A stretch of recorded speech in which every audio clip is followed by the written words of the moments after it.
نماز چھوڑنا میرے عزیزو اس کو ہلکا مت سمجھ لینا، ہلکا مت سمجھ لینا، بلکہ بعض احادیث میں یہ ملتا ہے کہ کوئی عورت زنا کرتی ہو اور اس کے بعد اس سے پیدا ہوئے بچے کو کاٹ کے پھینکتی ہو، اس سے بڑا گناہ نماز چھوڑنے والے کا ہے، جان بوجھ کر کے جو نماز ترک کرتا ہے۔ تو یہ کبیرہ گناہوں میں سے ہے، کبیرہ گناہوں میں سے۔ اب جو قضا کر لیتے ہیں، جانتے ہیں آپ نمازوں کی قضا کرنے کے بعد لوگ سمجھیں برابر کر دیا میں نے، کیا برابر کر لیے تم نے؟ وہ وقت لا سکتے ہو دوبارہ؟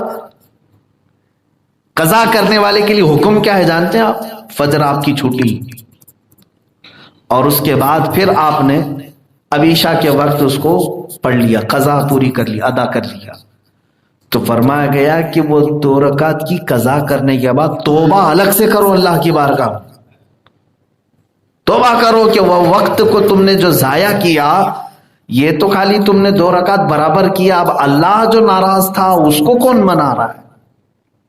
تو کیا تم برابر کھانا پوری کر رہے ہو؟ فل ان دا بلینک جو ہوتا ہے کہ یہاں سے اٹھا کے اتنا بھر دیا، نہیں، تم نے اللہ کے آرڈر کو ہلکے میں لیا اور سو کے گزار دیا۔ قضا کرنے کے بعد بھی توبہ ضروری ہے، توبہ بھی کرنا ضروری ہے۔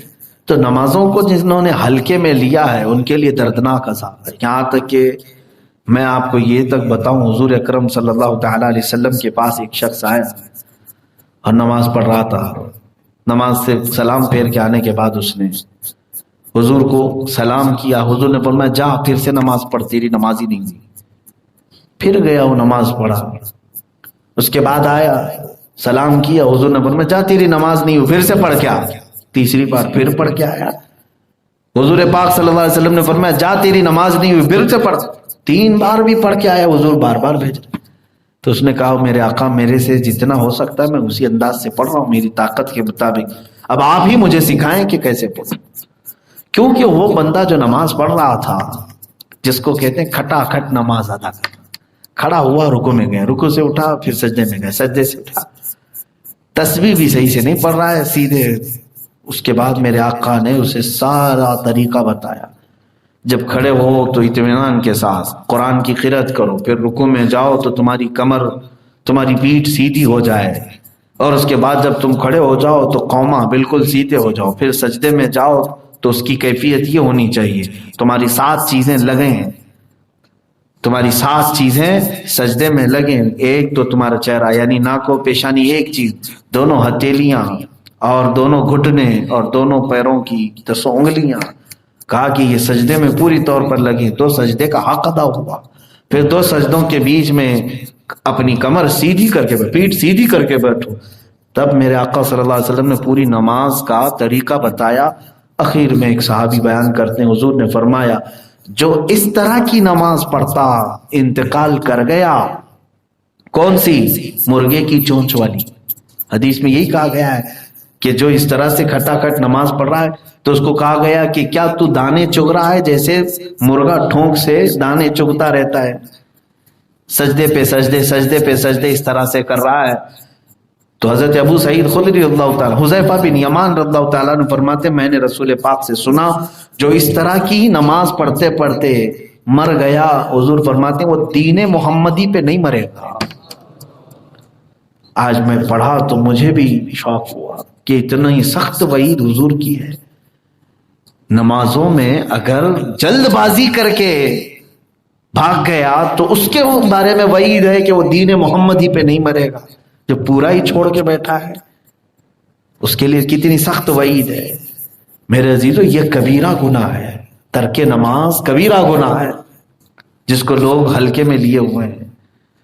اور رسول پاک صلی اللہ تعالی علیہ وسلم نے ارشاد فرمایا کہ جس کی نمازیں درست ہو گئیں تو قبر میں اس کے سارے اعمال ہلکے ہو جائیں گے، آسان ہو جائیں گے، اور جو پھنس گیا تو نمازوں میں ہی پھنسے گا، نمازوں میں ہی پھنسے گا۔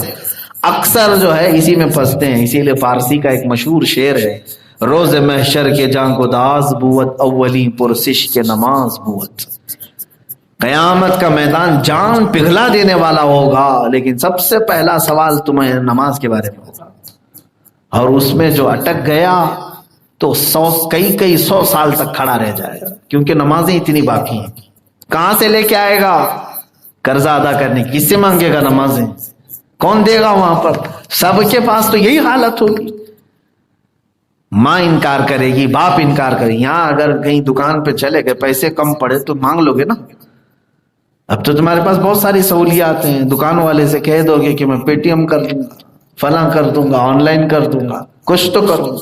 قیامت کے بارے میں سوچو، وہاں پکڑے جاؤ گے تو کیا تمہارے پاس آپشن ہے؟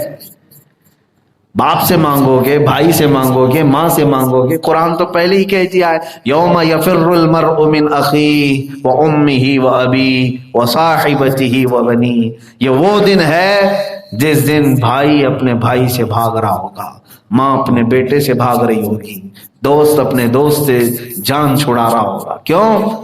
نہیں چاہتا کوئی بھی اپنی نمازیں دے دے، اپنے کوئی روزے دے دے، کوئی نہیں چاہے گا. ایسے اگر جس کی باقی ہیں میرے عزیزو، اللہ نے صحت دی ہے، آج کمپلیٹ کر لو. اور پھر چند دنوں کے بعد دیکھو بڑھاپا آتا ہے تو ہاتھ پیر لٹک گئے، پھر وہ بھی نمازیں نہیں ہو پائیں گی. پچھلی تو چھوڑے، ادا نمازیں پڑھنا ان کے لیے مشکل ہو جائے گا. جوانوں کو اپنی کم نمازیں کمپلیٹ کرنی چاہیے. تو میں تو یہ سمجھتا ہوں 1000 بار تسبیح پڑھنے سے بہتر ہے کہ اپنی پچھلی نمازیں صحیح کر لو. نفل نمازوں پہ نمازیں پڑھنے کے لیے کچھ لوگ کھڑے رہتے ہیں، سنت غیر مؤکدہ، ان کی جگہ پر تم قضا نمازیں پڑھ لو. جو تمہاری زندگی کی چھوٹی ہوئی ہیں اس کو پورا کر لو. اس لیے کہ میں ڈراتا ہوں تمہیں، یہ بہت سخت معاملہ ہے، بہت سخت معاملہ ہے. اور اس میں اگر نہیں بچو گے تو پھر قیامت کے دن تمہارے پاس آپشن تو کوئی نہیں رہے گا. پتہ نہیں کتنے 100 سال کھڑا ہونا پڑے، کتنے 1000 سال، وہ 50,000 سال کے برابر کا دن ہے. اللہ ہمیں محفوظ فرمائے. جب اللہ تعالیٰ نے طاقت دیا ہے، قوت دیا ہے، صحت موجود ہے، تو اس کے سجدے کر لو. یہ ایک سجدہ جسے تو گراں سمجھتا ہے، 1000 سجدوں سے دیتا ہے آدمی کو نجات. اللہ کا ایک سجدہ کر لو، دوسری جگہ 1000 سجدے کرنے سے بچ جاؤ. نماز کے متعلق یہ دوسرا کبیرہ گناہ ہے. میں نے 2 ہی کبیرہ گناہوں کو آپ کے سامنے ذکر کیا ہے. زندگی باقی رہی تو یہ کبیرہ گناہوں کا سلسلہ میں اس کو ڈیفینیشن کے طور پر عرض کرتا رہوں گا تاکہ لوگ اس سے محفوظ رہیں، اس سے بچ سکیں. اور اللہ کا یہ وعدہ ہے کہ تم اگر کبیرہ سے بچ گئے تو صغیرہ ہم ویسے ہی معاف کر دیں گے. کبیرہ سے بچ جائیں. اچھا، کچھ ایسے کام بھی ہیں جس سے کبیرہ گناہ بھی معاف ہوتے ہیں، کبیرہ گناہ بھی معاف ہوتے ہیں. لیکن وہ کون سے والے کبیرہ ہیں وہ بات کی بات ہے. جیسے شراب بھی کبیرہ گناہ ہے، جوا بھی کبیرہ گناہ ہے. توبہ کر لیں، توبہ کے بعد اللہ کی مرضی وہ معاف کر دے. لیکن کچھ اعمال، کچھ نیکیاں ایسی ہیں جس سے کبیرہ گناہ معاف ہو جاتے ہیں، لیکن ان معافی والے گناہوں میں نماز کا نمبر نہیں آتا ہے. کہ کبیرہ گناہ جیسے ایک روایت میں ملتا ہے کہ کسی مومن کے جنازے کو کندھا دیا تو وہاں ایک کبیرہ گناہ معاف ہو جائے. بعض نے کہا کہ اس کے 40 کبیرہ گناہ معاف ہو جائے. تو کبیرہ گناہ معاف ہونے کی جہاں پر وعید بشارت آئی ہے کہ کبیرہ گناہ بھی تمہارے اس عمل سے معاف ہو جائیں گے، یہ نیکی کرو کبیرہ گناہ بھی معاف. لیکن یاد رکھنا جہاں جہاں بھی معافی کی بشارت آئی ہے اس میں نماز داخل نہیں ہے. نماز چھوڑنے والا جو کبیرہ گناہ ہے یہ معاف نہیں ہونے والا ہے کسی دوسرے عمل سے. اس کے لیے پہلی شرط ہے کہ قضا کرو پھر توبہ کرو تو معاف ہوگی. پہلے قضا کرو، باقی دوسرے جیسے شراب پیتا تھا اب توبہ کر لے، اللہ معاف کر دے گا.